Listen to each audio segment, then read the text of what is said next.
This is a video in a playlist. This stands for Young Living. I should be doing an exfoliage playlist, but it's not. This is Dreams and Visions, and this is an oracle. I'm reading from Nahum chapter 1. It's an oracle concerning Nineveh. The book of the vision of Nahum of Elkosh. Okay, this is God's terrifying appearance. Does that mean he's showing up? Or what he looks like? What do you think? This is what it says. A jealous and avenging God is the Lord. An avenger is the Lord. Full of wrath, the Lord takes vengeance on his adversaries and rages against his enemies. The Lord is slow to anger, yet great in power. The Lord will not leave the guilty unpunished. In storm wind and tempest he comes, and clouds are the dust at his feet. He roars at the sea and leaves it dry. All the rivers he dries up. Laid low are Bashan and Carmel, and the bloom of Lebanon withers. The mountains quake before him, and the hills dissolve. The earth is laid waste before him, the world and all who dwell in it. Before his wrath, who can stand firm, and who can face his blazing anger? His fury is poured out like fire, and boulders break apart before him. The Lord is good to those who wait for him, a refuge on the day of distress, taking care of those who look to him for protection. When the flood rages, he makes an end of his opponents and pursues his enemies into darkness. Nineveh's judgment and Judah's restoration. What do you plot against the Lord? The one about to bring total destruction. No opponent rises the second time. Like a thorny thicket, they are tangled. And like drunkards, they are drunk. Like dry stubble, they are utterly consumed. From you has come one plotting evil against the Lord, one giving sinister counsel. Thus saith the Lord, though fully intact and so numerous, they shall be mown down and disappear. Though I have humbled you, I will humble you no more. Now I will break his yoke off of you and tear off your bonds. The Lord has commanded regarding you.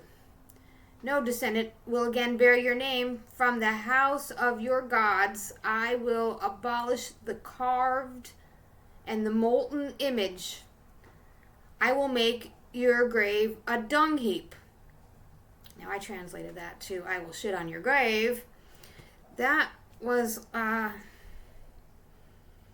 probably line 12. Now we can keep reading. That's all I have on here. This is a different version. We have prophecies addressed to Judah and Nineveh, and then the fall of Nineveh.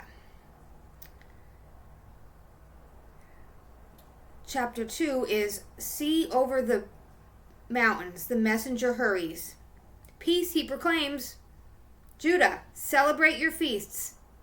Carry out your vows, for Belial will never pass through you again. He is utterly annihilated. Yes, the Lord is restoring the vineyard of Jacob and the vineyard of Israel, for the plunderers had plundered them. They had broken off their branches. A destroyer advances against you. Mount guard on the rampart. Watch the road. Tuck up your cloaks. Muster all your forces. The shield of his fighting men show red. His warriors are dressed in scarlet.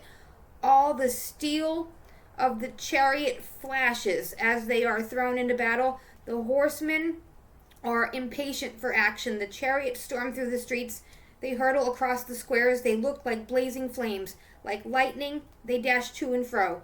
The picked troops are called out. The columns clash. They hurled themselves against the rampart. The mantelet is already in place. The gates that give on the river are opened.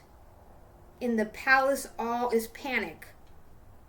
The lady is carried off, taken.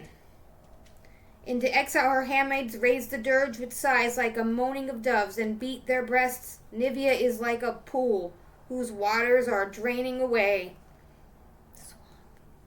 Stop, stop, but no one turns back. Plunder the silver, plunder the gold. There are endless treasures, tons of valuables. Raid and ravage and ruin. Her heart fails and knees give way. Her fear is in the loins of all, and every face grows pale. Where is the lion's den? The cave of the lion's whelps.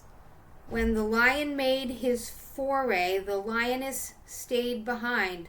The lion's cubs, too, and no one molested them. The lion clawed enough for his whelps and tore up prey for his lioness. He filled his caves with his spoil and his den with the prey. I am here. Look to yourself. It is the Lord who speaks. I mean to send your chariots up in smoke. The sword shall devour your lion's whelps, and I will wipe the earth clean of your plunder.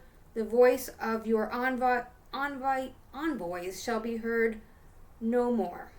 Woe to the city soaked in blood, full of lies, stuffed with booty, whose plunderings know no end. The crack of the whip, the rumble of the wheels, the galloping horses, jolting chariots, charging cavalry, flash of swords, gleam of spears, a mass of wounded, hosts of dead, countless corpses.